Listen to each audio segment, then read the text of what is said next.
Olá, sejam todos muito bem-vindos. Este é um lugar de reflexões e conversas descontraídas, onde com um pouco de sorte e presença seremos agraciados com momentos de inspiração, profundidade, simplicidade, leveza, sabedoria, alegria. Abrimos, pois, assim este espaço sagrado como filhos da consciência, onde damos as mãos para sentir mais, para amar mais. Não leves, porém, daqui nada muito a sério, porque é brincar e na própria autoindagação que os tesouros se vão desvelando.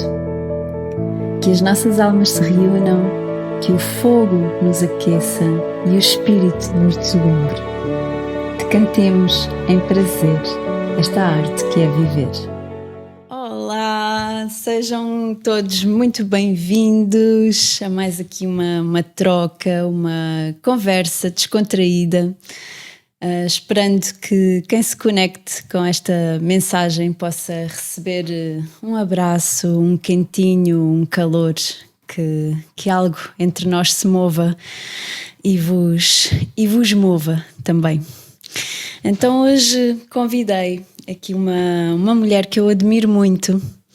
Conheço pouco, conhecemos-nos através das redes sociais, mas tudo aquilo que já trocámos e que já conversámos fez-me ter muita vontade de a trazer aqui para termos mais esta desculpa para conversar um bocadinho, que é a Luz Meire Costa. Luz, muito bem-vinda, muito bem-vinda aqui, minha querida. Obrigada. Luz, tu temos aqui uma paixão em comum, não é? Temos aqui o corpo, tu és treinadora, PT, com o foco no feminino, na mulher, não é? Trazes também muito, pelo que eu percebo aqui, esta questão da saúde intestinal, enfim, e já vamos até lá. Gostava de passar a palavra já com uma pergunta. Tu és brasileira, não é verdade? Então, se calhar... Luso-brasileira. Luso-brasileira, ok. Nasci lá, mas eu estou cá há 15 anos. Já tenho Portugal como a minha segunda pátria. Então, olha, eu gostava se calhar de te passar a palavra com esta pergunta, ou com este convite de nos pegares pelas mãos e nos levares até ao Brasil, até àquela Luz que morava no Brasil. Quem era essa mulher? Qual era o contexto dela? Quais eram os seus desafios, os seus sonhos? Enfim, contextualiza-nos um bocadinho. Claro que sim, mas antes deixa eu te agradecer por esta grande oportunidade de trazer um pouquinho da minha mensagem, que eu acho que nós aqui, né, enquanto humanos, neste planeta maravilhoso, temos esse propósito, essa missão, e isso acho que é transversal a todo ser humano que está aqui, trazer um pouquinho da tua história, da sua mensagem, para que o outro possa se inspirar, não é? E para que possa servir a alguém, de modo que a gente possa evoluir sempre em conjunto, em egrégora, né? Então, estou muito grata por poder participar deste teu projeto lindo. E é isso.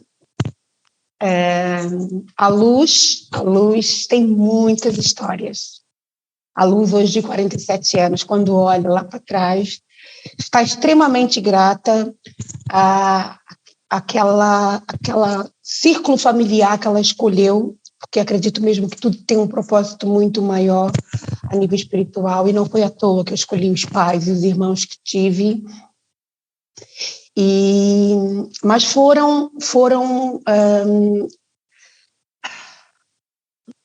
concepções que eu comecei a ter alguns anos atrás, foram verdades que eu comecei a aceitar de alguns anos para cá, porque até então eu as rejeitei durante muitas décadas, e isso trouxe um processo de grande dor. Então, eu nasci no Rio de Janeiro, no interior do Rio de Janeiro. Meus pais são de Minas Gerais, não é? Emigraram para o Rio de Janeiro, porque naquela altura, na década de 70, eu nasci em 75, os brasileiros não saíam para fora, iam para dentro dos estados mais ricos, não é? E naquela altura, ainda hoje é assim, é Rio e São Paulo, e os meus pais então foram tentar a vida no Rio de Janeiro. Os meus pais têm uma origem extremamente humilde, financeiramente falando, E foram tentar a vida, a sorte, para poder criar na altura 2 irmãos meus, que eram os mais velhos. Então saíram de Minas e eu sou a penúltima filha de 9 filhos, já nasci no Rio de Janeiro. Porque 2 nasceram em Minas, os outros 7 nasceram no Rio de Janeiro. E eu sou a penúltima, nasci no Rio, no interior, uma cidade muito simples, não existia saneamento básico, não existia estrada de alcatrão, era tudo terra, né, batida, não existia um mercado muito pequenito, enfim, muito básica mesmo. Nasci numa família, como eu já falei, de origem muito humilde, e tive muitos processos, porque na altura em que eu nasci, no Brasil, a mulher já podia trabalhar. Na década de 70, eu acho que foi autorizado a mulher começar a trabalhar. Então, assim que houve essa autorização, minha mãe meteu o pé no caminho para ajudar meu pai, não é? Porque eles viviam uma vida muito desafiante, ela precisava mesmo trabalhar oficialmente, porque até então ela trabalhava lavando roupa para alguém, passando roupa para outra pessoa, enfim. Então, ela começou a trabalhar no hospital, como auxiliar de enfermagem, né?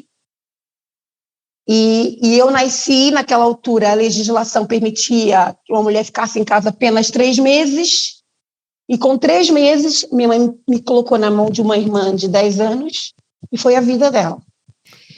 E eu já tive várias visualizações minhas, bebê, mesmo me sentindo completamente abandonada. Porque como é que uma criança de 10 anos pode, né? Não pode. Ela seguia as orientações da minha mãe, com todos os biberões já preparados para o longo do dia, mas era uma criança que cuidava de outra criança. Enfim, e fui crescendo com todo esse processo de sensação de abandono por parte da minha mãe, o que se refletiu negativamente ao longo da minha vida. Aos 7 anos de idade, mais ou menos, eu passei por um episódio de abuso sexual, foi duro, e aquilo me aniquilou por completo.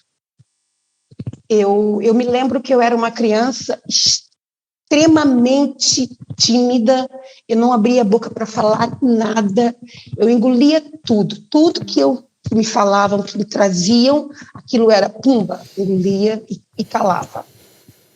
A minha adolescência também foi assim, até os meus 14 anos, quando eu tive a primeira menarca. É engraçado que tudo isso coincidiu com os setênios. Na minha vida, os setênios são marcantes, mesmo marcantes. Eles trazem sempre algo, estou me preparando agora para os 49. Eles trazem sempre algo transformador, avassalador, que modifica a rota, o rumo. E aos 14 anos eu tive a primeira menarca. E comecei a me sentir mais, não sei por qual razão, talvez por essa, comecei a me sentir mais livre, mais liberta, e comecei a me relacionar mais com o outro, que até então era muito fechada, não tinha uma amizade. Eu brincava na rua com as meninas, com as minhas vizinhas, mas não me sentia amiga delas, não me sentia próxima daquela coisa que eu vejo hoje com os meus filhos, né? Pertencimento, não é? Exatamente. Já tudo isso ia expressar-se com no fundo, com esse ninho que tu escolheste ter, não é? E essa sensação de abandono que tu trazes, não é? Depois vamos sempre aprofundando nessa questão do eu não pertenço, não é? Exatamente isso, chegaste lá, é o não pertencimento. E os meus pais batalharam imenso, porque como eles não estudaram, o propósito deles era que nós estudássemos. Então, nós éramos a única família da minha cidade que saía da cidade para estudar no colégio pago, porque o ensino público no Brasil é extremamente fraco, então eles se esforçavam para pagar, eles trabalhavam para pagar o colégio, para colocar comida em casa. Todo o resto a gente usava de irmão mais velho, ganhava de alguém um sapato. Eu me lembro que na minha infância, quando as minhas primas faziam aniversário e tinha uma festa grande para ir a um casamento de um parente, a minha mãe escolhia, vai você, e os outros ficavam em casa. Nós também tínhamos, no meio desses 9 irmãos, eu tive um irmão que nasceu deficiente, que era mais velho que eu, 7 anos, mas que nunca se desenvolveu. Eu me lembro que ele, quando tinha aí seus 7 anos, eu tinha 1 ano, ou quando eu tinha meus 7 anos, ele tinha os 14 anos, melhor dizendo, ele era uma criança da minha altura, com o corpo de menino. Uhum. Ele não desenvolveu. Ele morreu com 18 anos, com uma pneumonia, com o corpinho de uma criança de 8 anos. Então, esse foi o meu amigo de infância. Ele também não falava, mas eu me entendia muito bem com ele, me relacionava muito bem com ele. E era eu quem cuidava dele. Porque a partir do momento que eu cresci, com 7, 8 anos, a minha irmã, que era mais velha que eu, 10 anos, foi estudar para uma outra cidade, e eu é que fiquei gerindo a casa enquanto mulher, não é? Porque tinha muito isso na minha família, né? A menina cuida da casa, cuida da comida, cuida da família. Os meninos vão jogar futebol, pronto.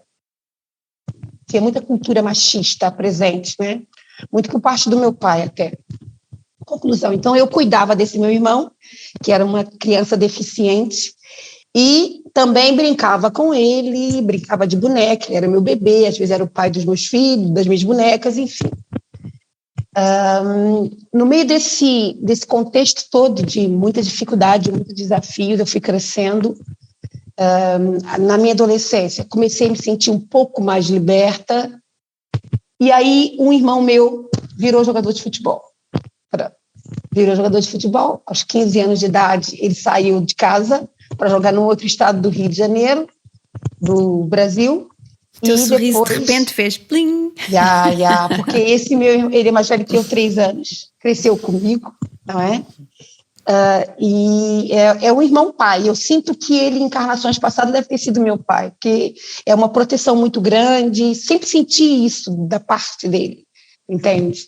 E ele, então, foi a vida dele, veio para Portugal, jogou aqui na década de 90 pelo Belenenses e pelo Porto, depois rodou a Europa, hoje voltou para o Brasil.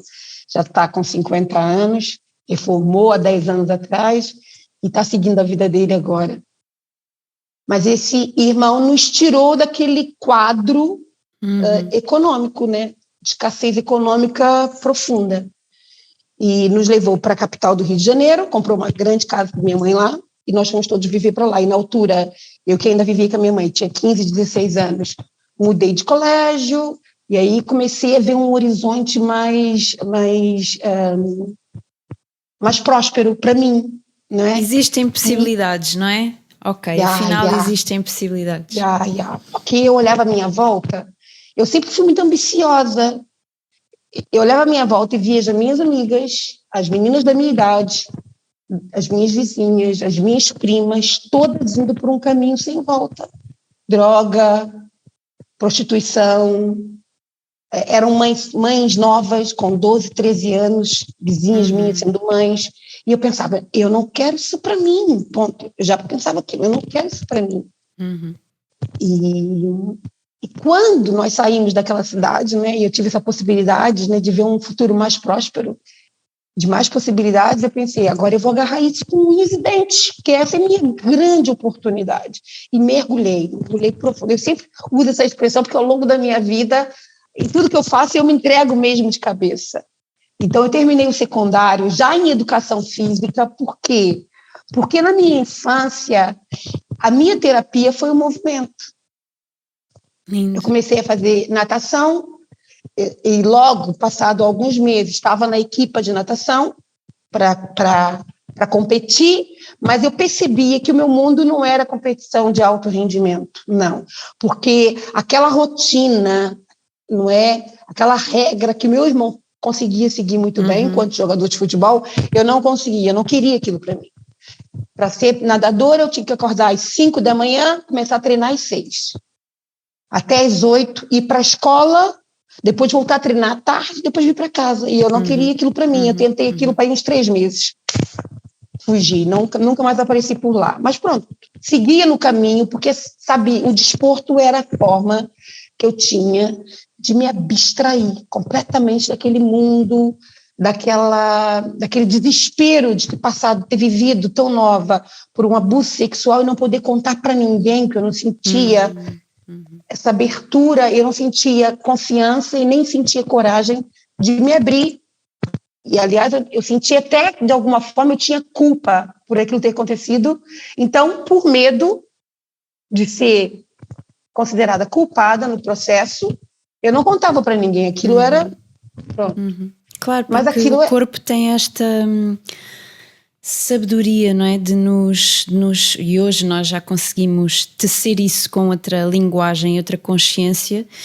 Tem esta questão de nos trazer para o aqui, para o agora, não é? Para estarmos connosco e de uma forma, acredito que nessa altura para ti, comigo também aconteceu com a dança, noutros contextos, de organizarmos inconscientemente o nosso mundo emocional, estar no corpo, não é? Usarmos a ferramenta corpo através do desporto, no teu caso, no meu através da dança, reorganiza esta energia que nós vamos carregando, não é? Que não sabemos muito bem onde organizar, como tu trouxeste, não é? A culpa e o que é que eu faço com isto, como é que eu carrego isto dentro de mim, inconscientemente. Eu acho que o universo nos encaminha, nos abre essa porta, a ti ofereceu-te o desporto, não é? Trouxe-te esse irmão luz para de alguma forma também te abrir essa consciência, olha, conecta-te com o teu corpo, o desporto, a natação, o que fosse, não é? Como tábua de salvação, porque uma criança que nasce num contexto onde o adulto não consegue dar-lhe uma rede de suporte emocional, ele tem de alguma forma, tem que arranjar tábuas de salvação ao longo da vida, não é? Então se calhar no fundo o desporto trouxe-te isso, não é? Hoje, claro, se calhar olhas para essa história e isto tudo para ti já encaixa como uma luva, já claro que sim, não é? Na altura é mesmo o divino a dizer, toma, agarra-te a isto e... Faz-te sentido isso? Faz muito sentido, é exatamente isso. Ressoa muito forte em mim. E o desporto foi mesmo minha tábua de salvação. Não havia... se eu não tivesse agarrado no desporto, no movimento, né? Porque tudo que eu pudesse me expressar através do meu corpo, eu estava lá metida, não é? Se a escola tinha um momento de festas folclóricas, eu estava sempre a perguntar se eu podia participar das danças folclóricas. Eu também fiz isso. Sempre eu posso. Às vezes não era a minha turma, mas eu posso. Não, agora tu não pode porque não é a tua turma, tá? Essa é só o 6º ano, ainda está no 4º, 5º ano, tens que esperar mais um bocadinho. Mas eu posso fazer a minha e a da turma X e da turma Y. Eu queria estar sempre envolvida, porque era mesmo a minha tábua de salvação, era o meu preenchimento. Não é? Eu olhava para o meu mundo e pensava, não é isso que eu quero para mim. E aí eu via o desporto e o movimento como uma forma de me preencher, porque se o meu contexto, né, não me preenchia, pronto. Conclusão. Na escola, fui me identificando com os professores de educação física, eram os que mais me chamavam a atenção, eram o que eu mais admirava. E quando fui para a cidade grande, para o Rio, para a capital, né, vivia na casa em que meu irmão comprou para minha mãe, com a minha mãe e com o meu pai, e com o irmão mais novo, porque os outros todos já estavam casados, 2 faleceram, 3 faleceram, e depois os outros 2, ainda passei por isso. O primeiro faleceu mesmo bebê, e foi o 3º filho da minha mãe, ainda não existia, mas eu ainda perdi o irmão com 25 anos para as drogas, e depois perdi entre aspas, né? A gente não perde. E depois vi partir esse que era o meu grande companheiro de vida, que era o deficiente mental, com 18 anos. E foi um atrás do outro. Eu tinha 11 para 12 quando o meu irmão mais novo, o deficiente mental, faleceu, e faleceu mesmo em casa. Saiu para o hospital só para receber o diagnóstico de falecimento. E a gente estava cuidando dele, ele ficou muito mal. Chamamos um tio que tinha um carro, e o tio levou, chegou lá já no hospital no finalzinho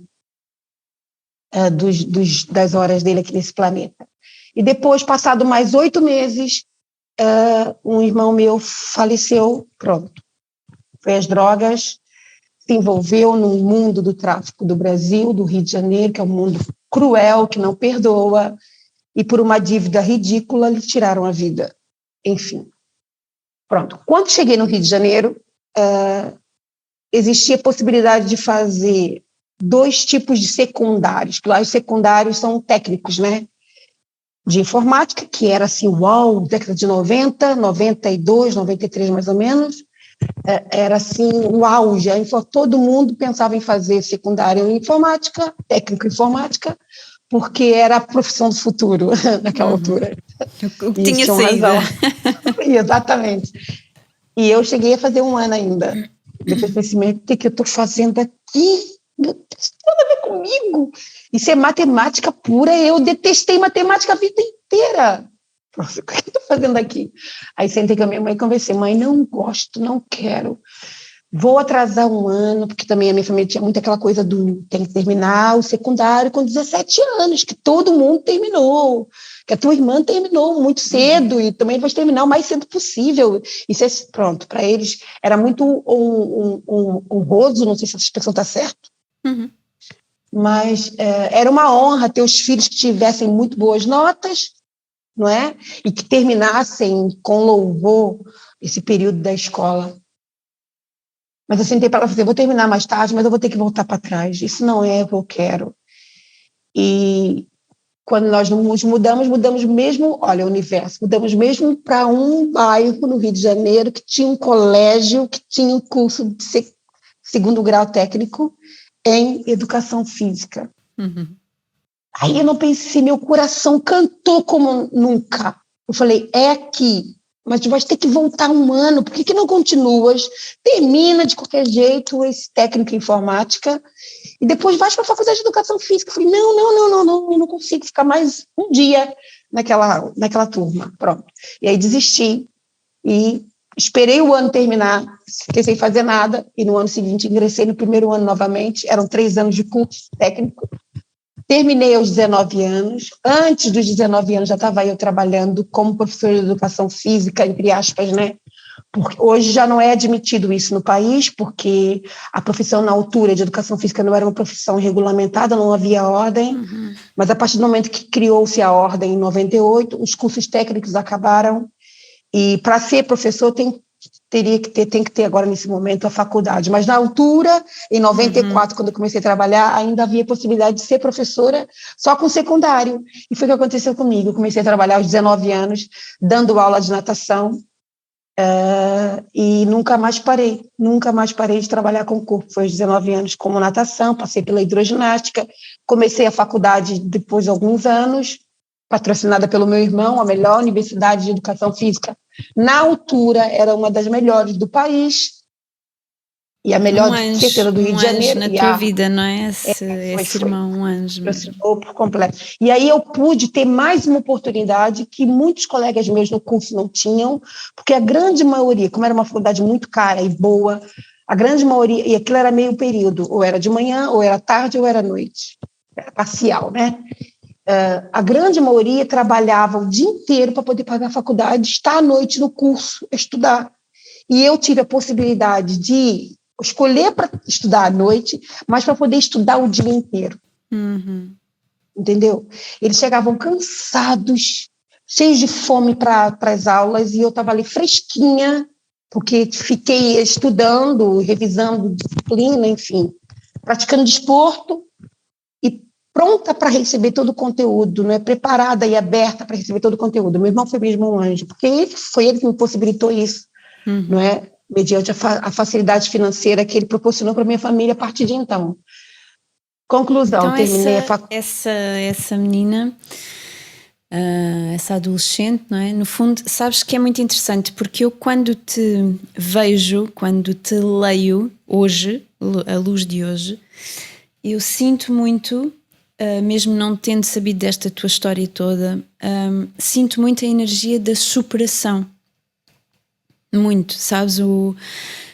Ok, isto, que se calhar nem é espetacular, mas o que é que eu vou fazer com isto para transformar isto em algo que me dá vitalidade, me dá potência, me dá poder, que me impulsiona para ter uma vida mais abundante, mais consciente. isto é um cunho do teu trabalho. Eu não sei se tu tens essa consciência, mas é um cunho mesmo que tu colocas no teu trabalho, e eu sinto que isso é uma mensagem muito forte que tu partilhas com o mundo, não é? De que a superação, não é? Muitas vezes não tem que ser uma coisa pesada, apesar de eu sentir, com a tua partilha, sentir dor e sentir, enfim, não é? Escolheste, a tua alma escolheu mesmo vir assim num contexto super duro, não é? Mas é muito bonito perceber essa qualidade mais refinada, não é? Do que fazer com isso tudo para evoluir como ser humano, não é? Então, no fundo, essa menina de 19 anos, se calhar não tendo essa consciência, estava através do trabalho. Tu és capricorniana, não é? Eu sou carneira. Ai, carneira, sim. Com ascendente escorpião. Ok, pronto, profundo, não é? Esse foco no trabalho, se calhar, no fundo, já estava a trazer esta transmutação, esta alquimia, não é? De todo esse caminho mais duro que foi percorrido, transformar isso em algo potenciador. Eu estou-te a ver com esses 19 anos e a tua energia muda a falar sobre isso, não é? Eu estava a conseguir, eu estava a transformar aquilo em algo, e isso é super motivador, não é? Para quem recebe essa mensagem, pelo menos eu sinto assim. Paralelo a toda essa história, todo esse contexto, não é? O fato que mais pesou a nível emocional na minha existência até alguns anos atrás foi o ter sido criada, como diz lá no país, à la volonté, não é? Sem a presença dos meus progenitores, sem um educador adulto, sem um adulto presente. E o abuso sexual também foi muito forte para mim, ao longo da minha vida, porque, ao mesmo tempo que o movimento era uma tábua de salvação, também era uma forma de eu fugir daquilo. Então, eu utilizava, dos 20 aos 30 anos, cheguei a utilizar o desporto, o treino, como um escape. E para não tive algumas lesões, tive algumas para não lesões. Mergulhares? Para não mergulhar, para fugir, porque era uma forma de fugir, não é? Ao mesmo tempo que traz essa conexão para o corpo, mas tudo tem que ter equilíbrio, né? E eu, dos 20 aos 30 anos, mergulhei tão profundamente nesse processo do corpo, do físico, do treino, do estar sarada, tive lesões, não respeitava o meu corpo, porque eu não queria, era a única forma de eu não ser confrontada com aquela realidade que mais cedo ou mais tarde viria à tona. Não é? Eu tinha que resolver aquilo dentro de mim. E toda a questão do abandono que se refletia de mim comigo própria, porque foi o que aconteceu. O teu olhar hoje para isso, como é que tu relacionas isso com a cura do teu feminino, com a cura da tua autoestima? Como é que tu hoje olhas para essa fase inicial da tua chegada aqui, a esta encarnação, por assim dizer? Eu acho que isso me serviu, não é? Todo esse processo, não é, de abandono e de abuso sexual me serviu para eu realmente curar algo que está instalado não só em mim e não só porque os meus pais não tiveram a possibilidade de me criar, não é? Tiveram que ir para a vida trabalhar, mas está instalado a nível social, está no inconsciente coletivo, não é? Não é o abandono do outro relativamente a uma criança ou alguém, é o abandono de nós conosco própria, não é? De nós para nós próprias. Está muito instalado em nós mulheres, eu percebo isso. O quanto nós nos abandonamos em prol de alguém, em prol de um projeto, em prol de um sucesso profissional, em prol de um filho, de um marido, enfim. E E eu acho que, nesse sentido, todo esse processo me trouxe a possibilidade de resgatar, de ir resgatando, né? Porque eu acho que eu vou estar resgatando isso até o final da minha vida. Mas de ir resgatando essa consciência, não é? Que é inerente a todas nós. Por isso que eu me voltei muito para o público feminino há 3 anos atrás. Eu já trabalhava com mulheres, mas meu foco era o público idoso. Uhum. Eu me especializei depois da faculdade numa pós-graduação em geriatria e gerontologia, porque vislumbrando o futuro, o mundo estava envelhecendo, né? Então eu vou me direcionar para esse público, que eu vou ter sempre saída por aqui. E gostava de trabalhar. Eu fui filha de um homem que, quando eu nasci, já tinha 50 anos. Então, os meus tios, o meu pai, os meus tios, quando eu comecei a me entender por gente, já eram idosos. Então, eu cresci no meio de idosos, né? Uhum. Eu gostava muito de trabalhar com idosos. E me foquei. E as mulheres vinham, né? Vinham, pediam minha ajuda, eu aceitava, mas direcionava o meu foco, todo o meu marketing de divulgação para o público idoso. Até que há 3 anos atrás a minha ficha caiu. Espera lá, eu foco no público e o que vem é outro, sem eu chamar, sem fazer nada. E aí eu fiz as contas da minha lista de clientes, estava 50-50. E eu tenho que ter alguma coisa. E aí comecei a refletir melhor e percebi, na altura também teve um chamado muito grande, porque aos 35, em função desses meus 20 aos 30, eu ter mergulhado profundamente num processo físico para não ser confrontada com as minhas dores, com as minhas feridas emocionais. Aos 35, e não ouvi meu corpo durante todo esse período, aos 35, eu tive o diagnóstico de uma doença autoimune. Uhum. Deixa-me só voltar aqui um bocadinho atrás, porque eu lembro-me de uma partilha que nós tivemos em off, noutra altura, de estarmos a partilhar isto, que tínhamos também essa visão em comum, não é? Quando tu trouxeste há pouco a questão do corpo sarado, como vocês dizem no Brasil, não é? Esta estética, o culto do corpo físico pela estética, foi algo que se calhar nessa fase estava muito ativo para ti, não é? Ou seja, o personagem, eu também vivi isso muito na dança, não é? Com o palco, com a estética, o flamenco, dentro daquela caixinha, a imagem, não é? A estética, basicamente, o por fora. Estereótipo, né? O estereótipo. E há muito mais para mergulhar além disso, não é? Então a vida realmente é muito sábia. Nós tentamos abortar o processo de alguma forma. E agora trazes uma doença autoimune, não é? Aos 35 anos, que o convite da doença eu sinto que é mesmo virar as lentes todas para dentro, não é? Queres partilhar?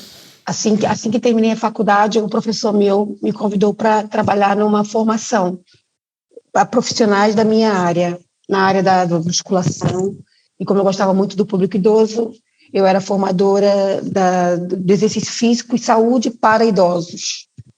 E nessa altura, o meu João, meu marido, que é português, aqui de Tumar, terminou a licenciatura dele também em Educação Física pela Lusófona, e esse professor meu da faculdade lá no Brasil veio dar cá uma palestra e divulgou essa formação dele. Olha, nós temos uma especialização no Rio de Janeiro de 6 meses, gostaria muito de ter os profissionais portugueses lá, etc. e tal. E o meu João, como gostou muito da palestra, estava terminando a faculdade, quando eu terminar a faculdade eu vou para lá. E foi, e eu era professora. E passado, é engraçado, né? O João chegou, ele começou a se comunicar comigo, porque às tantas eu virei coordenadora da formação, então eu é que recebia as inscrições todas das pessoas, fazia aquela primeira avaliação para saber se estava em condições de seguir nessa especialização, e ele mandou um e-mail para mim, e eu, ao ler o e-mail do João, tive uma sensação estranha, do gênero assim, eu abri o e-mail, e aí, olha, meu nome é João Diogo, eu sou português, conheci o professor Ney Pereira numa palestra aqui, e eu fiquei lendo aquilo, e parei. a nossa alma fala conosco constantemente, né? Aquele e-mail, de alguma forma, trouxe uma energia que eu não sei explicar como, mas eu fiquei assim, olhando para o e-mail durante alguns minutos. Eu pensei comigo assim, que estranho, por que eu não consigo sair desse e-mail? Fechei o e-mail, fui para minha vida, informei que vinha um rapaz de Portugal fazer a formação, etc e tal, que nós precisávamos recebê-lo, etc e tal, orientá-lo relativamente ao curso, à proposta da especialização durante 6 meses. O que é fato é que o João chegou, 2 meses depois nós estávamos namorando. 6 meses depois, eu estava aqui, vindo a Portugal para conhecer a família dele. 8 meses depois, eu estava casando com o João. E o teu irmão já estava cá nessa altura? Meu irmão estava, na altura, já não jogava mais cá, na altura estava na Grécia, já estava rodando a Europa, Ok. Espanha, qualquer coisa assim, que ele rodou vários países na Europa. Então não estava mais cá.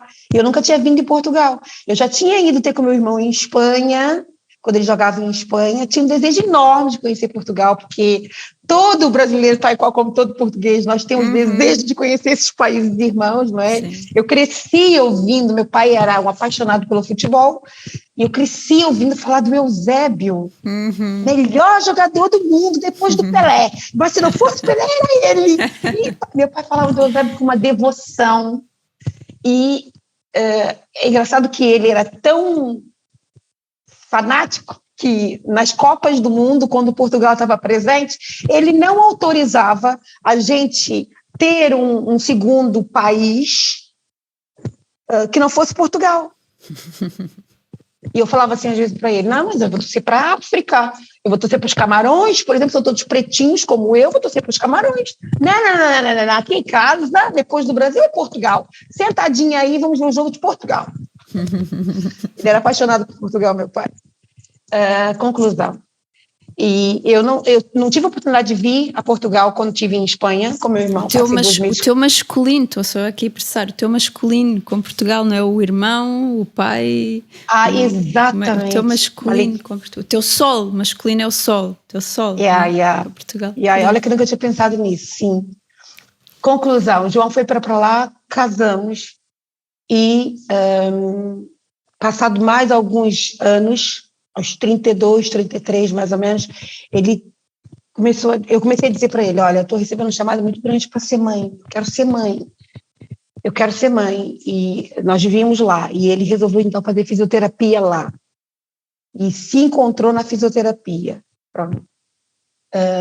E ele falou assim, então pronto, se tu queres mesmo ser mãe, eu vou te abrir o meu coração, eu não vou conseguir ser pai aqui no Rio de Janeiro, desculpa. Eu sei que tu adoras o teu país, adora o teu estado. Eu também gosto muito daqui, mas para ser pai aqui não. E eu compreendi perfeitamente, né? Porque aquilo é uma insegurança louca, inconcebível. Então, para quem cresceu aqui, eu já estava habituada, não é? Ao aquele contexto, mas ele não. E eu concordei, sim, para a gente ter mais tranquilidade, mais segurança. E vamos então para Portugal. E foi quando eu vim morar viver para Portugal. Pronto. Cheguei aqui com uns 33 anos, os 2 primeiros anos foram muito desafiantes, porque foi começar a vida do zero, não é? Muita saudade da minha mãe, porque existia até então um apego muito grande à presença da minha mãe na minha vida, por conta de ter passado grande parte da minha vida, não é? Sem tê-la por perto. Quando ela se reformou, e eu já estava no finalzinho da adolescência, eu grudei nela completo. E o final da adolescência, o início da minha fase adulta era muito próxima a ela, não é? Eu não conseguia me ver vivendo longe dela. Eu até pensava, se eu casar, eu tenho que comprar uma casa, alugar uma casa ao pé da minha mãe. E eu casei com o João e fui viver no mesmo quintal que ela. Ela tinha uma casa no quintal, uma casa T0 pequenininha, eu fui viver para ali. Não queria viver longe. Mas vamos ficar aqui com minha mãe. Enfim. Vim para cá, os primeiros 2 anos foi muito cruel nesse sentido, e aos 35 anos veio o diagnóstico, então, da doença autoimune, cá já em Portugal. Na altura em que eu estava mesmo, João, agora, passado 2 anos, conseguimos comprar nosso apartamento, na altura tomava pílulas, não tinha consciência dos malefícios daquilo, vou parar de tomar a pílula definitivamente para eu conseguir engravidar, E, enfim, descobri a doença, tive que parar um pouquinho, né, para ver o que se passava com o meu corpo. Foi quando recebi o diagnóstico e foi quando tive que dar novamente um mergulho profundo. Tive que, pela primeira vez, me confrontar com as minhas dores e as minhas feridas emocionais. Então, eu dava aula de Pilates na Caixa Geral de Depósitos, naquela sede ali do Campo Pequeno, né? Eles têm um grande ginásio subsolo e eu dava aulas ali para os funcionários. E uma das coordenadoras daquele serviço do desporto, ela era também mestre em reiki e me convidou para fazer reiki, não é? Estava muito estressada numa altura da vida, partilhei com ela lá, deixa eu fazer reiki em você. Começou a fazer, eu gostei, depois comecei a fazer curso com ela também era formadora, então fiz a primeira formação em reiki 1, 2, nível 3, e foi quando o reiki me abriu as portas para olhar de frente para todo esse lixo emocional que eu andava de alguma forma jogar sempre para debaixo do tapete. Não queria olhar para aquilo. E foi quando eu, pela primeira vez, sentei de frente para o João e falei, olha, consegui abrir meu coração e falar para alguém que tinha sofrido um abuso. E o João foi a primeira pessoa. Passei por um abuso aos 7 anos, assim, consegui abrir. E ali foi uma libertação.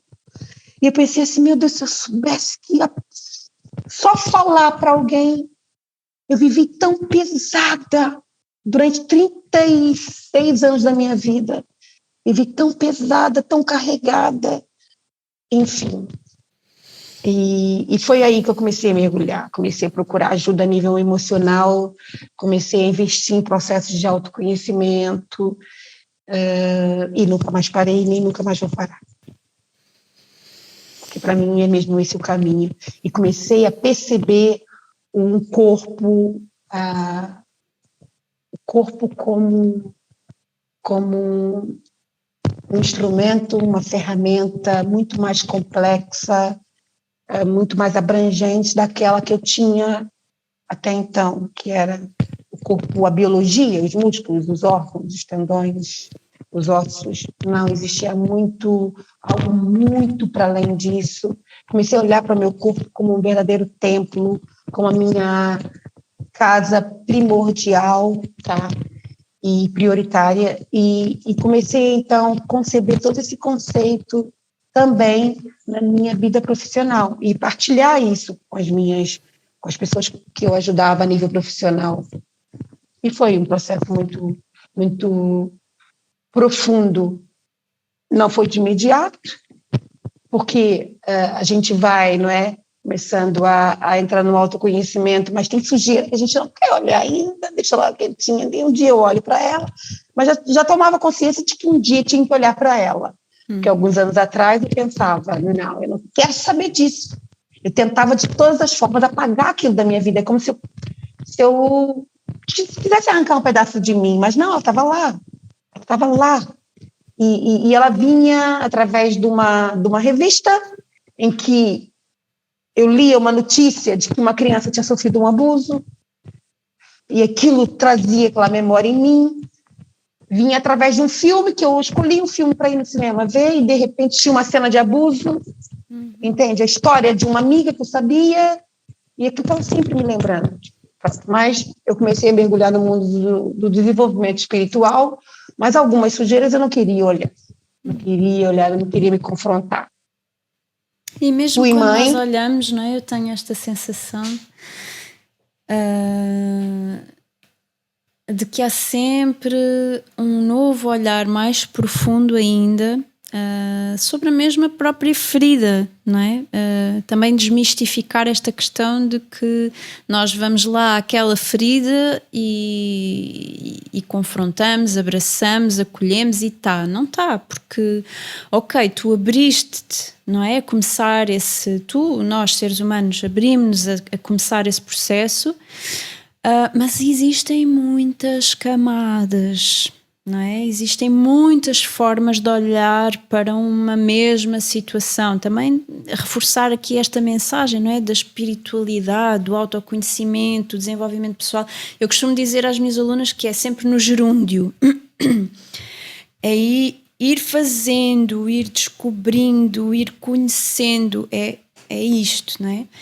E com esse olhar também mais acolhedor, que eu sinto que com o caminhar, a maturidade também nos traz, não é? De não ter a expectativa de que, pronto, está trabalho feito, pronto, acabou, não há mais. Não.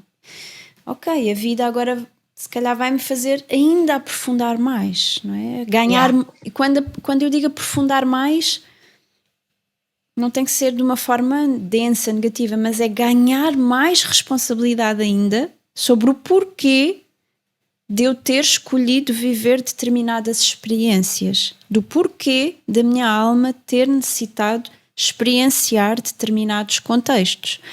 Não é? Para ti foi muito vincada a questão do abuso, da escassez de recursos, mas todos nós temos o nosso contexto, não é? E tudo vem da perspectiva do como é que eu entendo isto, não é? Como é que às vezes contextos até que parecem não ser tão desafiadores como o que tu vivenciaste, a própria pessoa vive aquilo de uma forma extremamente avassaladora, não é? Então também é sempre este nosso olhar, como é que eu me coloco perante as situações, de que forma é que eu consigo resgatar poder disto ou não, para mim, não é? Para me empoderar, para trabalhar a minha autoestima. Tenho trocado muito sobre isto, também por ser um processo meu. Eu acredito que toda a gente que trabalha com o corpo, de alguma forma, faz, consciente ou inconscientemente, um grande resgate, uma grande cura da sua autoestima, porque estar no corpo, trabalhar com o corpo, se tivéssemos que espremer tudo, reduzir tudo, é isso, não é? É trabalhar a nossa autoestima. E então tenho trocado muito sobre isso e acho muito interessante este novo convite da vida, cada vez a ganhar um pouquinho mais de responsabilidade sobre determinado contexto. Se calhar tu olhavas para isso aos 30 e tinhas uma forma de entender a tua história, aos 35 outra, aos 40 outra, aos 45 outra, não é? E eu vejo muita beleza nisso. Pronto, já viajei, é isto. Passo-te a palavra. Aos 30 não queria nem olhar, não queria conceber essa parte da minha vida, queria abortá-la por completo. Aos 35, com o confronto da doença, com o diagnóstico da doença autoimune, né? Comecei a me abrir mas lá está, achei que acontecer um nível de reiki e com um retiro espiritual já está tudo resolvido. Vou a minha vida agora. Pronto. E foi a minha vida, fui mãe aos 38 do meu primeiro filho. Aos 37 ainda passei por um aborto que custou bué, aborto espontâneo, mas foi muito no início, mas passado 4, 5 meses engravidei novamente do Yuri. O Yuri nasceu e aí vieram outras camadas das mesmas feridas à tona, não é? E camadas ainda mais profundas, enfim. E a camada na maternidade, a camada que mais aflorou, não é? Que mais se tornou superficial, foi a do autoabandono. Porque o meu primeiro filho foi assim uma paixão avassaladora. Eu não conseguia olhar mais para lado nenhum. Eu só tinha olhos para ele. E foi uma coisa assim. E depois aquela coisa da minha mãe aqui, que estava inconsciente. Hoje eu já consigo fazer isso consciente. Eu não posso nunca deixá-la sozinha, eu não posso nunca deixá-la com ninguém, porque ele pode passar pelo mesmo que eu, pode ser abusado. E a minha mãe me abandonou e só eu sei o quanto me custou isso, de eu não ter crescido com uma mãe, ter crescido criado por irmãos, e, enfim. Então foi aquela coisa visceral, não despregar nunca da criança, não desgrudar nunca da criança.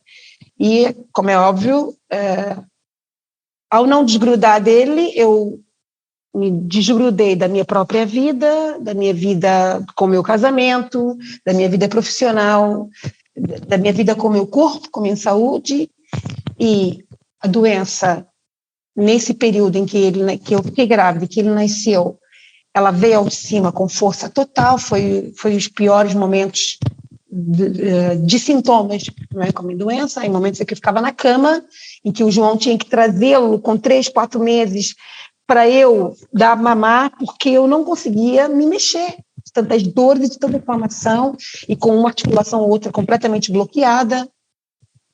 E foi um processo muito duro. O primeiro ano do Yuri foi um processo muito duro, para além da maternidade, com o meu próprio corpo. Os filhos trazem esse convite aos pais, não é? De expor, trazer à luz, não é? Tu já estavas nesse mergulho. A maternidade é mesmo, não é?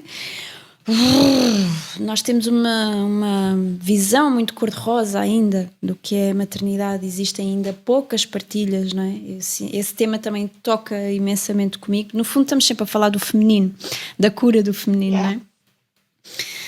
E os filhos, eu sinto que trazem muito esta questão de acelerar o processo espiritual dos pais. Os filhos não vêm a passeio, os filhos obviamente que vêm como alma cumprir o seu processo de evolução, mas nós somos seres interdependentes, então eles vêm mesmo com esse convite de expor, não é? O que é que nós fazemos com isso depois é outra história.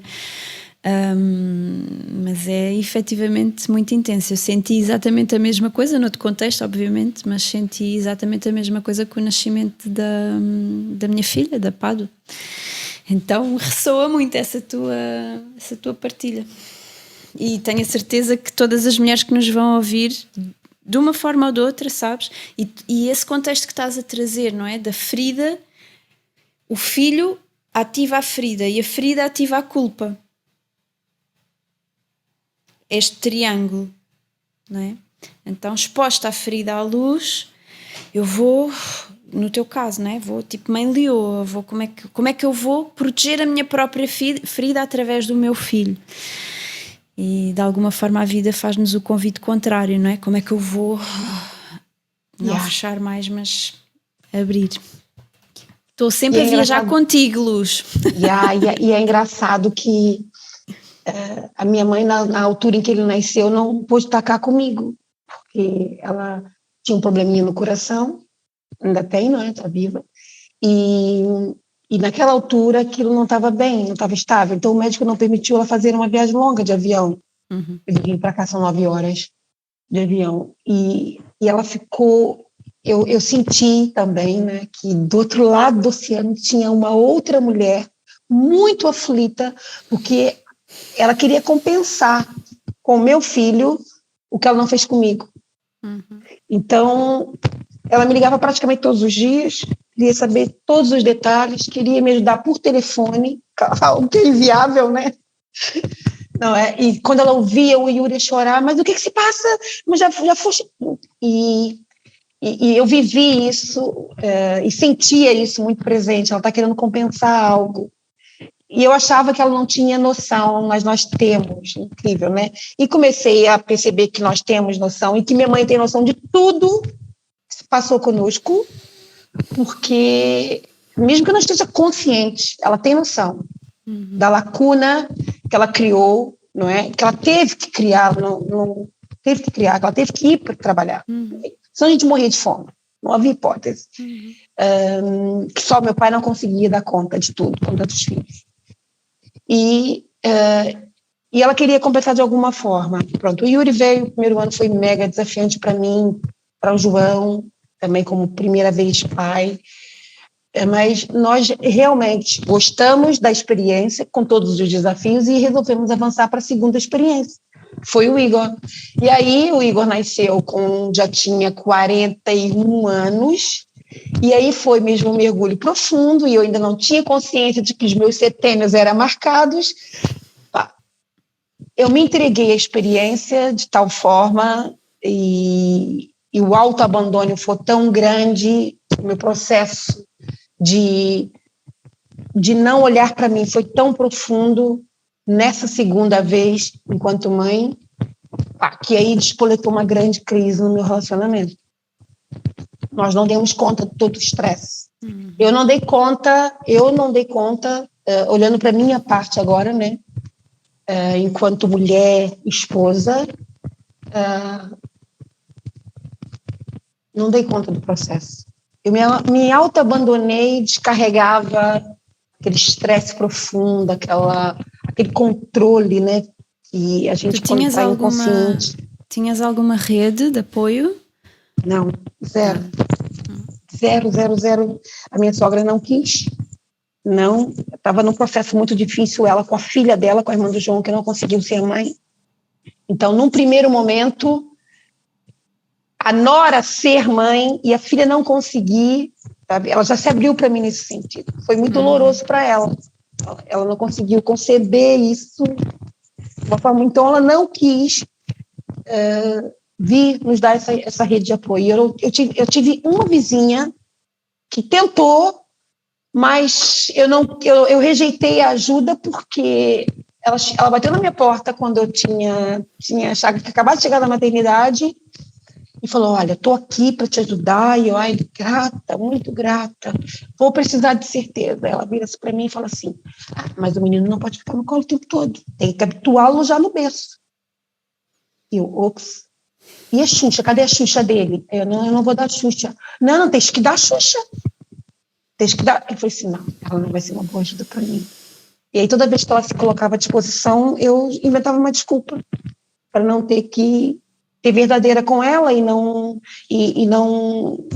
chateá-la, aquela história de agradá-la, tá a ver? Ela tá tentando me ajudar, vou agradá-la, que ela está sendo boazinha e não expor a minha verdade. A tua partilha toda, o que eu sinto é que o universo quis-te sempre sozinha. Quis-te sempre, sozinha, não sozinha, sozinha contigo própria. Yeah. Há pessoas que fazem o seu processo de evolução sempre em confronto, contacto com o outro, não é? Evoluem a partir daí. E há outras pessoas que evoluem a partir do seu próprio mergulho interno. E toda a tua partilha me traz essa sensação, que a vida quis-te sempre pôr em contacto contigo própria. E é lindo você falares isso, porque a minha infância, como eu já falei, eu era muito sozinha. Eu me sentia muito sozinha. Eu olhava para fora, não é? Para a rua, e não tinha mesmo desejo de me relacionar com ninguém. Pegava num espelho e ia dançar. Um espelho comprido, botava uma música, estava sozinha em casa, 8, 9 anos, dançava. Ficava ali horas e horas dançando. Ou então, cansava de dançar, agarrava numa bola e ia jogar a bola contra a parede. E ficava horas e horas jogando a bola contra a parede. Às vezes pegava num livro e lia. O que porque também são foi muito formas de nós elaborarmos o nosso processo. Não é? E muitas vezes nós revoltamos-nos contra isso, não é? Porque achamos que devia ser em partilha, devia ser com o outro, não é? E o universo constantemente diz assim, não, entende, o teu convite passa por... É contigo própria. Mas eu vejo hoje tantas vantagens. Essa minha conexão com o corpo foi uma grande vantagem. O hábito da leitura, algo que na minha geração, não é? Claro que há exceções, mas eu não vi as minhas amigas, até hoje, as mulheres da minha geração não têm tanto hábito de ler, pelo menos no meu país, onde não se estimulava muito isso, mas também era uma forma de fugir, porque chegavam as férias. Eu nunca fui de férias com os meus pais, nunca. Eu sempre fui com os meus pais. E agora, há uns anos atrás, com a minha mãe, quando ela veio para aqui, nós fomos fazer umas fériasinhas, primeira vez que nós fizemos férias juntas, no Algarve, verão. Então, eu, com tanto tempo ocioso, tinha que me agarrar, e só o corpo não dava conta, né? Só fazer movimento, tinha que me agarrar aos livros. Então, tudo quanto era livro que eu via em casa, eu pegava naquilo e lia aquilo de ponta a ponta, relia, de trás para frente, de frente para trás, até ter a possibilidade de ter um outro livro novo para poder ler novamente. Ou seja, trouxe para a minha vida também muitas coisas positivas que hoje eu agradeço imenso. Porque criou-se hábitos bons e me orientou por um caminho, não é? Se eu tivesse, se calhar, uma vida de uma outra forma, eu não teria sido orientada, não sei. É a perspectiva que eu trago, a perspectiva positiva que eu trago mediante todos esses desafios. O Igor chegou, despoletou uma grande crise no meu relacionamento. Mesmo eu e João nos afastamos por completo. Não havia comunicação, só havia gritos, brigas e muito estresse. Ele, por um lado, naquela pressão de 2 filhos, uma casa para sustentar, ela agora que trabalha menos, porque eu sempre trabalhei muito com as 2 crianças, não há hipótese, né? Por bem ou por mal, a gente tem que trabalhar menos, porque tem que levá-los à creche, depois tem que buscá-los à creche. Então, eu trabalhava de 6 às 10 aqui em Portugal, 6 da manhã, porque eu entrava no ginásio às 7, e fechava os ginásios, comecei a trabalhar às 10 da manhã, porque tinha que deixar as crianças novas na creche, e às 6 da tarde, um dia ou outro, tinha que encerrar. Às vezes ainda agarrava nelas, levava elas para os ginásios e dava treino com as minhas crianças do lado, bebês. Dava-lhe bolachas, telemóveis para brincar ou para ver bonecos, enquanto estava dando um, 2 treinos. Tá vendo? Então era essa a realidade. Chegava em casa sem tempo para nada, gritos, berros, crianças chorando, crianças com otite, crianças, enfim. E a gente foi se afastando, se afastando, se afastando, se afastando, se afastando, até que surgiu uma traição. E aí, nesse processo, aos 42, 43 anos, a vida me faz um novo convite. Mergulha. Mergulha. E nesse processo foi quando eu percebi que o desenvolvimento espiritual é para a vida, que tudo aquilo que eu achei que aos 35 anos, por ter feito uns retiros, uns estudozinhos sobre Jung, li um livro ou outro do Jung, enfim, os livros que eu li sobre autoestima, estava tudo resolvido. Não. Apareceu uma camada mais profunda. Fui confrontada com ela. E foi quando eu concebi, falei assim, não, agora eu vou começar a mergulhar e só paro de mergulhar quando estiver no outro astral, e lá já não vai ser preciso. E mergulhei. Então, houve uma cisão muito dura da nossa relação. Foi dura, foi cruel, porque o João era daquele tipo de homem que todo mundo venera pela honestidade, pela capacidade, e ele é honesto, porque esse episódio não fez dele um homem desonesto, pelo contrário, até reforçou a honestidade dele, e ele é visto mesmo como muito honesto, e muito certinho, e muito, não é? E aquilo foi duro, ele chegar em casa e sentou comigo, eu já achava ele muito estranho há alguns meses, mas naquela loucura da roda do rato, do estresse, não é? Não tinha me tentado para que estivesse acontecendo algo. E um belo dia ele chega, tenta comigo, fala, olha, vou sair de casa hoje. Eu, como assim? O que se passa? Encontrei a mulher da minha vida. Acho que a gente não... E eu, o quê? Com um filho de 4 anos e um bebê de 1 ano e meio. E eu, mas o que se passa? E o curiosíssimo é que nesse momento em que eu me senti rejeitada, abandonada, traída, o cocô do cavalo, como a gente diz lá na minha terra, a pior das mulheres do mundo, no mundo, e que foram feridas que eu sentia desde bebê, desde o momento em que minha mãe teve que voltar para o trabalho, que estava vindo à tona numa força avassaladora, estava me rasgando toda por dentro. A minha mãe estava comigo aqui. Estava aqui passando férias. E ela viveu isso tudo comigo. E foi a última vez que minha mãe teve que ficar. Porque depois disso ela teve um AVC, foi para uma cadeira de roda, ficou impossibilitada de viajar, está ainda numa cadeira de roda, depois veio o Covid, depois, enfim. E nós vivemos ali um processo muito duro, mas precioso, para eu, enquanto filha, conceber, e para ela também. Eu ainda não tive a oportunidade de falar com ela, mas esse ano eu estou com o propósito de ir lá passar férias, sentar de frente para ela e me abrir e e falarmos sobre esse episódio que nós vivemos juntos e tirar dali, não é, os verdadeiros motivos pelos quais nós passamos por aquilo juntas. O ouro, não é? O ouro da experiência. Eu concebi na altura, eu falei assim, meu Deus, estou sendo abandonada mais uma vez. Aí quando eu pensei assim, e foi a primeira, teoricamente, foi ela que plantou em mim essa ferida do abandono e está vivendo isso junto comigo. E está vendo a filha dela ser abandonada. Enfim, uma cena assim... Uma cura, não é? Uma cura linda, gigante. Cura, linda, linda.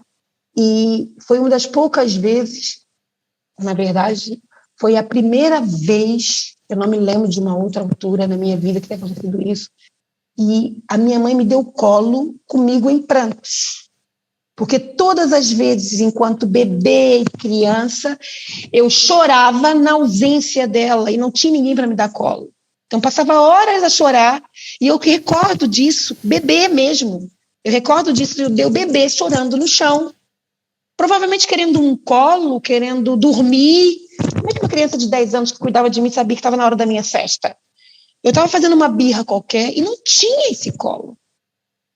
E a minha vida inteira foi assim. Nós só podemos verdadeiramente estar para os nossos parceiros quando assumimos o nosso papel adulto, não é? De mulher, efetivamente. Então, olha a cena linda, cósmica, que o teu marido te ofereceu, entre aspas, não é? De tu poderes... Ou seja, se nós olharmos para a história pelo personagem, se calhar nós vamos ficar na dor e na ferida e na traição e no momento tão mau. Mas se nós olharmos de cima, se calhar ele foi um grande guardião da tua cura do feminino e desse resgate, desse colo e desse abraço com a tua mãe, não é?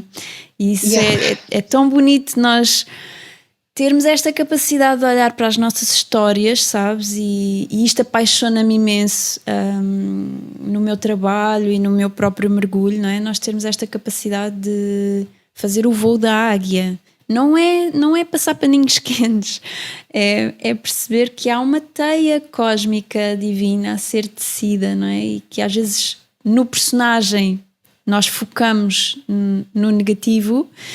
E quando vamos para a alma, percebemos que existia um propósito maior, não é? Para tudo isso. Que bonito. Exatamente. Luz, que bonita essa partilha. É exatamente isso. E foi no dia em que eu me rendi, porque o João tinha acabado de sair de casa, passado uns dias eu andei a tentar perceber o que se passava, não dormia, comecei a tomar antidepressivos naquela altura para dormir. E as crianças todas a chorar muito pela ausência do pai, porque eles também sentiram muito, viveram muito aquilo, né? Nós os 4 vivemos muito aquilo. E o João também, do outro lado, como é óbvio. Minha mãe, os meus 2 filhos e eu naquele apartamento, vivendo aquela semana tenebrosa de dor, não é? E eu tomando antidepressivo para poder dar conta daquelas 2 crianças que estavam precisando muito de mim, do meu colo.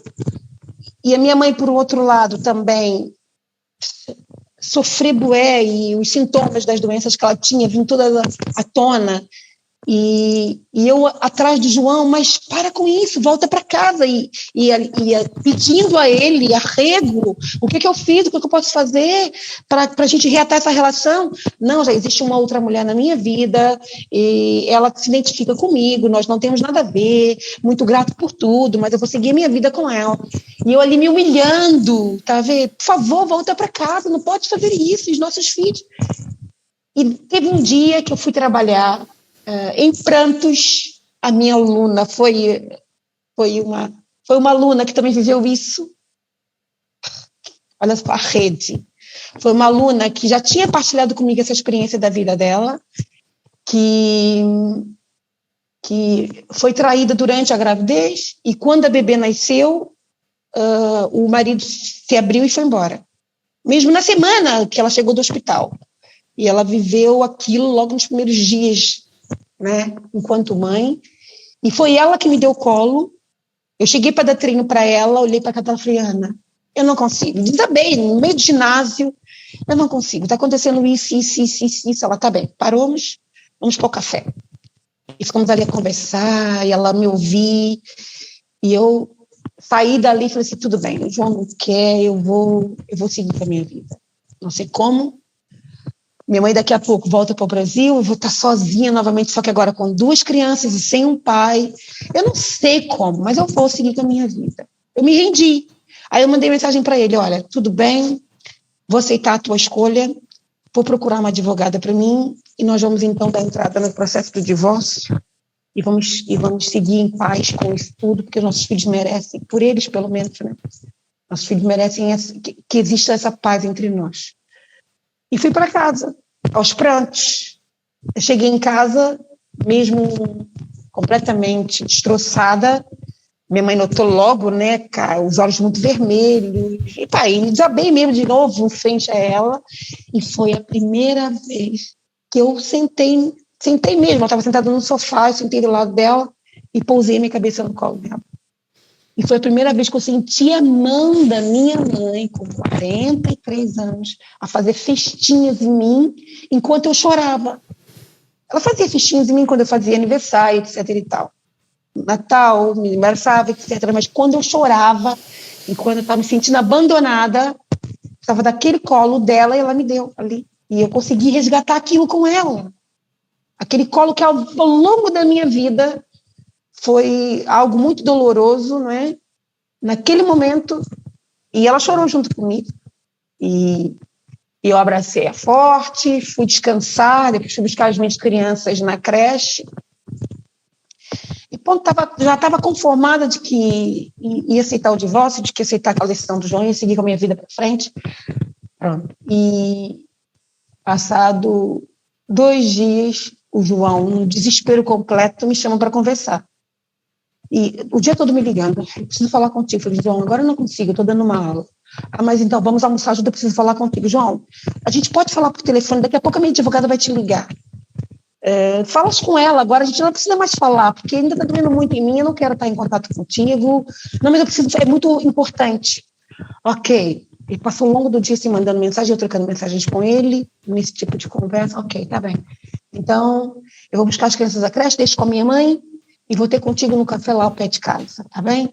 Tá bem. E fui ter com ele, e o João, destroçado, me pedindo perdão. Eu não sei o que eu fiz da minha vida, foi o que ele falou. Eu não sei o que eu fiz da minha vida. Não sei o que eu fiz da minha vida. E começou a chorar. E eu, ai, Jesus do céu. Aquilo foi uma loucura. Foi assim, tudo. Foi 3 semanas. Tudo isso aconteceu em 3 semanas. Sai de casa, ele vai viver com outra. Depois, ele foi para casa da outra, depois, passado todo esse processo, com a minha mãe de cura, o João volta me pedindo perdão. Eu aceitei. O João voltou para casa, mas a relação já não foi mais a mesma, como é óbvio, né? Passado 1 mês e meio, nós nos estressamos novamente e eu resolvi abrir a relação, porque eu precisava resgatar agora, naquele processo, o meu amor próprio. Uhum. Eu precisava resgatar, eu precisava entrar numa relação comigo própria. Coisa que com as minhas dores, com as minhas feridas, com o meu abandono, eu precisava olhar para isso de frente. E o divórcio era uma possibilidade. É engraçado que eu via no divórcio essa possibilidade. Uhum. E depois daquela traição, e daquela ferida agora, da traição que eu tinha que lidar também com aquilo, eu falei assim, não, nós não vamos reconstruir a relação assim. Tu sais, vive com outras 15 dias, volta para casa e tá tudo bem, tá tudo certo. Não, eu preciso desse espaço agora. E ele não queria por nada, eu falei assim, não, agora tu vais. E aí foi o momento dele lidar com algo também que ele fez doer bastante, né? Porque eu sei que o divórcio foi algo que ele fez doer muito. Ele é de uma família muito tradicional e ele carrega isso nele, da família. Ele é caranguejo, então ele é muito família, muito pai, muito marido, muito filho, muito presente enquanto família. Então, desconstruir a família através do divórcio, né, de algo que vai realmente concluir aquele processo, afastar-nos, né, um do outro, para ele também foi muito duro. Mas eu tomei a decisão. Depois que ele voltou para casa, mais 1 mês e meio, eu entrei em terapias e decidi, não, nós vamos nos divorciar. Mas é mesmo a Vera, de verdade, eu não quero ter nenhum tipo de relação contigo, porque está me doendo muito, eu não consigo partilhar contigo uma cama, eu não consigo partilhar contigo uma casa. Então deixa eu olhar para mim, deixa eu me namorar, deixa eu casar comigo própria. E pode ser que lá no futuro a gente se reencontre ou não, mas pá, eu vou continuar te amando enquanto o pai dos meus filhos, e nós vamos ter uma relação pro resto da vida. Tu és os pais das pessoas mais importantes da minha vida hoje. Por isso, logo se vê. E aí foi quando ele, concordou, saiu de casa e alugou um apartamento para ele. E eu dei entrada no divórcio. Até o último momento ele não quis. Eu lembro que 2 horas antes de eu ir para a conservatória, eu estava ali implorando para ele assinar a procuração para advogada representá-lo, que ele disse que não ia. Ele vai ser mais difícil, vamos entrar num litigioso, mas para que isso? Vamos entrar em guerra, porque eu não vou voltar atrás, eu preciso desse tempo para mim. Mas ele não conseguia entender aquele processo. O meu processo, mas estava tudo bem também. E 2 horas antes, eu chamei para almoçar e falei, olha, assinas ou vais mesmo ganhar uma inimiga, porque eu não vou voltar atrás. E ele então assinou.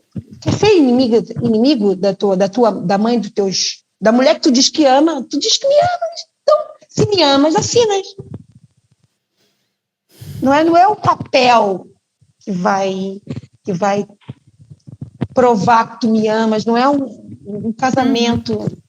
Enfim, assinou, eu fui, foi outro peso que saiu de cima de mim, e durante 6 meses eu mergulhei, fui para um retiro espiritual em Bali, e aí o meu projeto, Treinar, Arar e Amar, veio à tona nesse processo, e nunca mais parei. Passados 6 meses, estava voltando a viver com o João, mas voltando a escrever uma nova história. Desde outro lugar, não é? E ele também, com toda a dor do divórcio que ele viveu, foi procurar ajuda por outros lados, mergulhou mais profundamente no processo também de desenvolvimento pessoal e espiritual.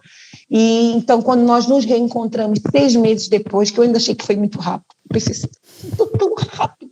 Mas na minha vida as coisas são mesmo muito rápidas, mesmo muito rápidas. Acontece assim muito, da noite para o dia. Que lindo, Luz. E estás a trazer muito esta questão do desapego, não é? Agora já para irmos aqui concluindo, esta mensagem talvez, não é? De que não há evolução sem desapego. Nós precisamos de pôr as coisas em perspectiva e de muitas vezes de abrir mão e fazer essa travessia, não é? Como tu estás aqui a trazer. Eu sinto que vai ser muito inspirador para muitas mulheres, não é? Porque muitas vezes nós ficamos ali a sustentar caminhos que de alguma forma nós já sabemos que precisamos de experienciar a vida de outra forma, independentemente de depois voltarmos lá ou não, não é? E esse resgate de nós próprias é o ponto primal, é o ponto essencial, não é? Então, muito grata por essa partilha e por nos partilhares de forma tão honesta a tua história, que eu sinto que pode mesmo tocar o coração de muitas pessoas, de muitas mulheres, sobretudo, que tenham passado por histórias semelhantes. Então que elas também possam encontrar em ti uma morada, não é? Buscar-te, treinar contigo, não é? De alguma forma também fazerem as suas curas através desse farol que tu de alguma forma já te foste tornando com todas essas experiências. Meu amor, gratidão! Muito obrigada pela tua... Muito grata. Essa oportunidade, todas as vezes, e lá está, aquilo que tu me dizes, né? Acabaste de dizer aqui, de alguma forma, todas as vezes que eu abro meu coração, todas as vezes que eu exponho um pouco dessa minha história, uma parte dessa minha história, eu sinto que eu vou me curando. Então é mesmo muito necessário a gente abrir o coração, porque a gente não só ajuda o outro, é um processo de cura constante e contínuo. E é o que eu senti aqui agora. Então, mesmo muito grata por esse convite. Porque também foi mais uma oportunidade para eu olhar para um outro prisma, não é? E até com a tua condução, ganhar nova perspectiva sobre tudo que me aconteceu e continuar nesse meu processo de cura. Contínuo, como eu já falei, vai ser até o último minuto de vida aqui neste planeta. Que nós possamos partilhar esse processo juntas, eu no meu, tu no teu, e com toda a gente que nos vai aqui escutando e acompanhando. Luz, muito, muito grata. Um abraço profundo em ti, no teu coração, e deixo também um doce abraço a toda a gente que nos escute, que vos nutra e que vos inspire. Um grande beijinho. Até já.